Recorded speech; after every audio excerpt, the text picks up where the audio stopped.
listening to Convenience Matters, brought to you by Nax. We'll talk about what we see at stores and what the future may hold for our industry. When you invest heavily in something, you want to make sure that it pays off. It's an investment where you're counting on the guidance and services of a service provider.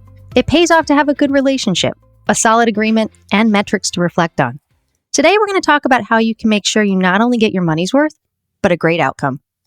Welcome to Convenience Matters. I'm Carolyn Schnare with Nax. And I'm Donovan Woods with the Fuels Institute and Nax, and I'm happy to be here, Carolyn. I'm happy to have you with me, Donovan. Earlier this summer, remember, we talked with our guest today, and if you recall, we talked about balloons falling from the ceiling every time I walked into the store. Remember that one? I got to talk about my perfect day, and I was really excited because everybody in the store remembers me, and I'm still waiting. I don't like to think about it too much, but I do recall. Yes. I'm glad our guest is back with us, though. Well, we're very happy that you're back with us. So on a more serious note, we talked with our guest on a previous episode, Aaron McLean, who is the Chief Marketing Officer at Stuzo. And that episode was called The Battle for the Share of Wallet. And we talked with Aaron, and he talked us through making customers happy and encouraging them to spend more, and how when balloons fall from the ceiling, it makes Carolyn smile.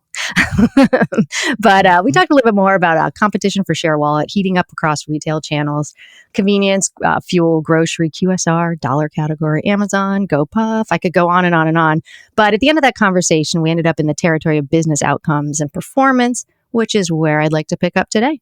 Welcome back, Aaron. Thank you, Carolyn and Donovan. It's great to be here. I always enjoy our conversations. Me too. It's good to see you again. It's been a couple months. So, and to see you, we actually can see each other when we record. So that's why I'm saying that one out loud. But you guys only have to hear us at least.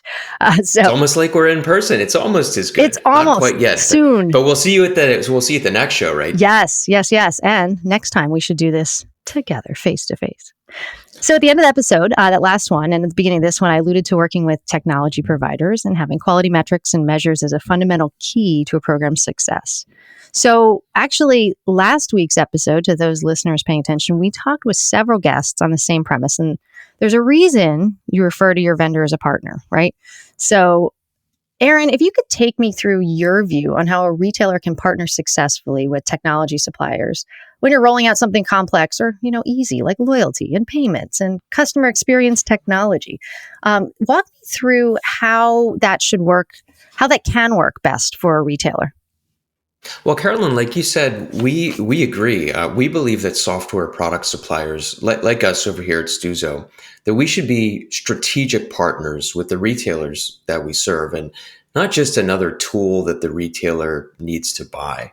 We also believe that in order to be a true strategic partner, that suppliers need to be accountable for performance and outcomes. And the reason being is, our retailer partners need us now more than ever to align with them on doing the things that really matter, the things that will drive meaningful business outcomes at scale. But, of course, like being truly accountable by guaranteeing performance and outcomes, it can be risky business. I mean, you would have to be extremely confident in your ability to achieve those outcomes, the outcomes that really move the needle forward for the retailer. It would also require a mutual alignment and agreement on those targeted outcomes.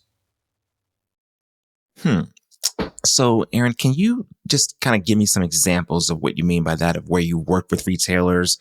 You don't have to name specific names of different companies for their privacy as well as, for your success, and just kind of how you've moved them along to see that progress for their business. Sure, Donovan. So a couple quick examples where we've created meaningful business outcomes for our customers. So for one of our partners, a large convenience and fuel retail operator with over 1,500 locations in the US, we've been using our loyalty management software product, which we call Activate, it's part of our open commerce product suite, to help them steer a greater share of customers' fuel purchases to their brand. So let me explain. So back in 2019, 58% of this retailer's fuel visits were coming from customers that only visited one time per month. This is a pretty significant percentage. It's almost 60% only coming in for fuel once a month.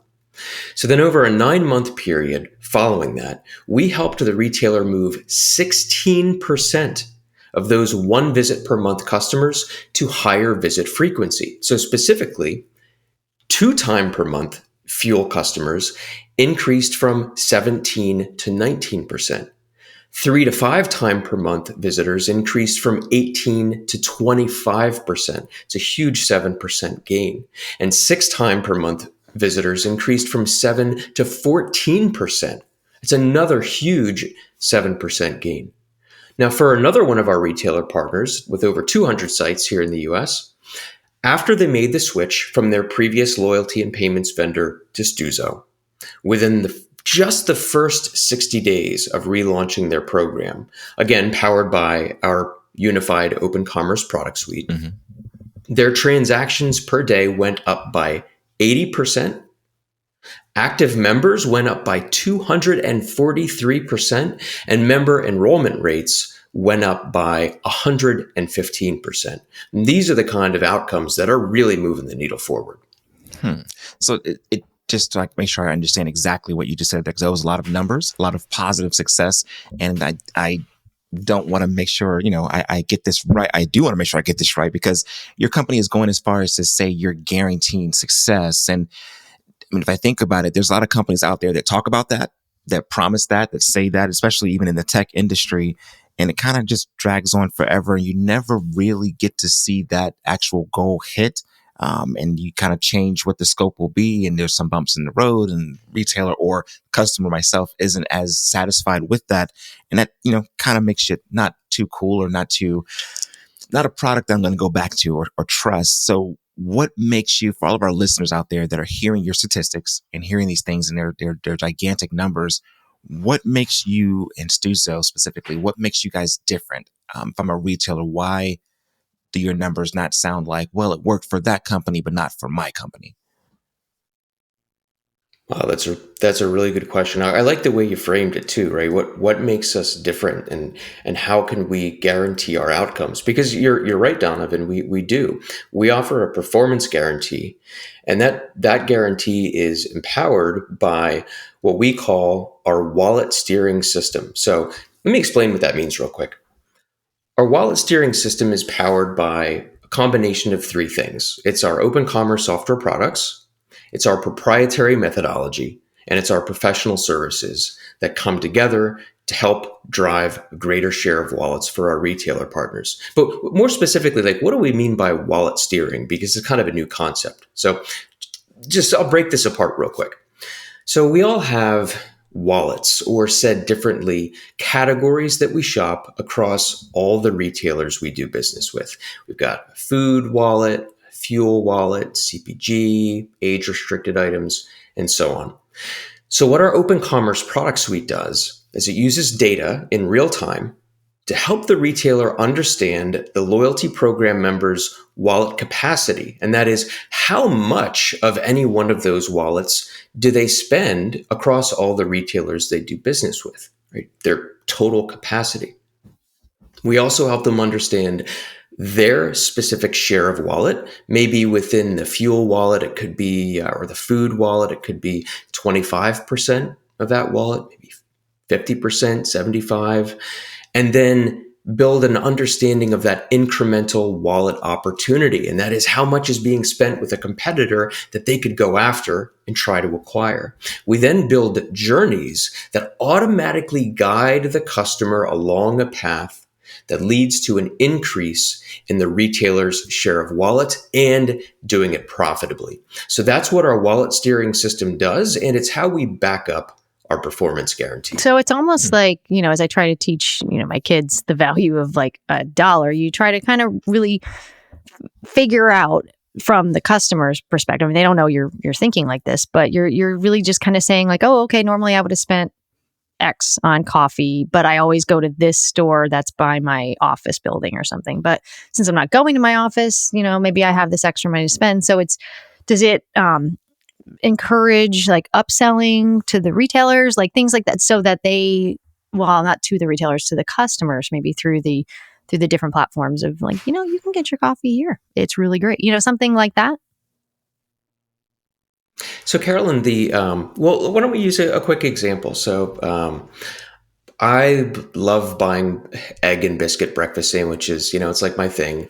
And I usually buy them at Wawa, but I don't always. Sometimes I buy them from competitors of Wawa. So my breakfast sandwich wallet is actually distributed across multiple different retailers. So now maybe 50% of my breakfast sandwiches I'm buying with Wawa, and then the others, because they're with competitive retailers. So now imagine if Wawa actually knew that they had 50% of my breakfast sandwiches. And they knew that they could intelligently go after getting that other 50% of steering that wallet of that purchase behavior back to their brand. And they could do it profitably, meaning the investment they go into, the incentives, the offers, the promotions that they use through their loyalty program to get me to bring more of my wallet over to them would result in a profitable outcome. That's what we call wallet steering. And that's one of the core things that makes us so unique and different and so powerful and is behind what drives our performance guarantee. Gotcha. Thank you. That's a good explanation. And you had said before too that there's, all the back end, all the programming, all the algorithms, all the smart programming, all the big words that just don't, that for me as a non-technologist are out there going like, okay, I know that's operating on the back end, but when it comes down to it, some people, it comes down to people, I think sometimes too. So how do you go in and explain what's happening to retailers? Is there a force of employees behind you that are just able to just get that retailer's trust and then help them guide them along the way? Oh yeah, definitely. It's much more than just our products that power what we do. I mean, we've got 140 people and growing over here at Stuzo, and a customer success team that is devoted to working with our retailer partners to align on the outcomes that they're trying to achieve, and then focus on the things that really matter to drive those outcomes. So yeah, a big part of what we do is our people and how we partner together with the retailers that we work with. Very nice, very nice. And Aaron, you, before I kind of ask my next question that I had in mind, you talk about your team and you talk about the culture there and how that plays a role in terms of how your product actually affects retailers. Is there a certain attitude that you guys have? And I'm thinking just strictly from a culture standpoint here at NACS and Fuels Institute.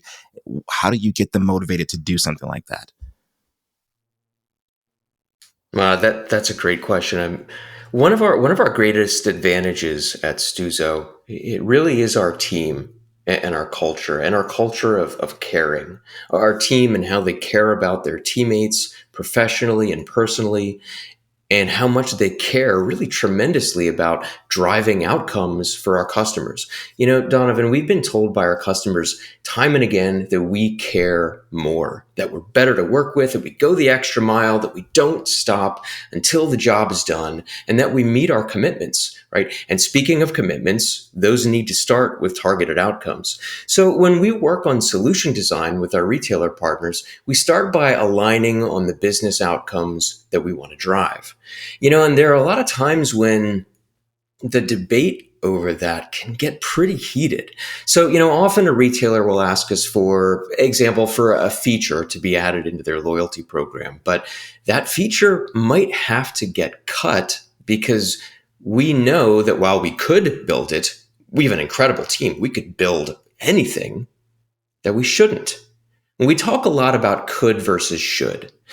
At Stuzo and with our customers, it's really a cultural element of caring and having the discipline to say no to the things that we know will not drive outcomes at scale for our retailer partners. And it comes down to what I mentioned before, and that is aligning first on targeted business outcomes and then using those targeted outcomes as our litmus test. So whenever a new idea emerges, we have to look at that idea hard and honestly ask, will this help us acquire more members to the retailer's programs at scale? Will this help us acquire more of the right kind of data and enable us to activate that data to drive meaningful outcomes, more visits, more gallons, bigger baskets, an increased share of wallet, and increased customer lifetime value at scale? And if the answer to those questions is no, then it becomes pretty clear that that's something we should not be doing. That, if you could share that part, if we could change the name of this session to just, if you're a team leader, listen to these words. I think in any industry, any company, any group, wherever you work, even in any family, if you're a family head, the idea of before you do something, kind of see if there's value behind it or what the outcome is. I think that's a great way to do things. But now kind of just changing gears just for a little bit. Those who are listening, who you really want to target here are, convenience retailers, right? So when they hear this, they've probably never heard something like this before, specifically that you're adding into your description of your performance, you're adding in your culture of your company as part of what you're all about. How are you really expecting the industry to respond to what you offer? Well, you're absolutely right, Donovan. It does represent a cultural shift. It's also a mindset shift. And in our case, with our performance guarantee, it's even a legal shift I bet. in how retailers work with their technology partners, right? So we're seeking to change the dynamics of the industry. We think that accountability will align technology suppliers as true strategic partners with the retailers. Honestly, we hope to see this trend continue because the net outcome, it's a positive for the entire industry. So we think the retailers, how are they going to react? Well, we think the retailers that will react best to this paradigm shift will be the ones that are philosophically aligned with us, the ones that already believe performance and outcomes matter significantly more than the total number of features that a supplier's product offers or all the different things that they could do, right? Another way to say that just clearly and succinctly is business outcomes trump features, period. So with those retailers that believe that philosophically, together we will drive significantly more value. Oh, very good. I like the way. Oh, please go, Carolyn. No, I was going to say it's just like I said in the beginning, we talked about it's partnership, really. I mean, it's trust. It's trust that you, Aaron, and team know what you're doing because you've been doing this a lot. And it's hard when I can imagine when like let's say a CEO who's been doing this for 50 years wants to know that what they're doing is best. We want to offer this, I don't know, product, let's say milk for this, whatever. But you're like, well, no, actually our metrics say this, trust me that I know what's best for you. I know that this is your baby and you want to do the same thing with your baby that you've always done and just help it grow a little. You're like, no, I want you to grow a lot. And here's the metrics we set. And so having those KPIs or SMART goals or whatever you want to call them to say, here's our benchmark. Here's how we're going to get here. This is how we're going to do it. Trust me. I think it's a big foundation of trust. And it sounds like that's what you're guaranteeing is that you're there. You're their partner. Trust me. And in addition to that we care more, and it's not just the words, that it's how we demonstrate that every single day and how we work with our retailer partners. And when you add those things all up, like you said, Carolyn, that's when we become true strategic partners with the retailer, not just another one of their vendors. So, I like that.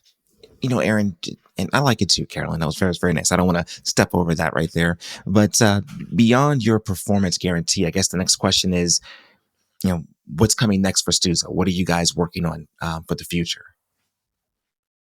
Sure. So we talked about, for a long time at Stuzo, we've been working on our culture of team chemistry and caring.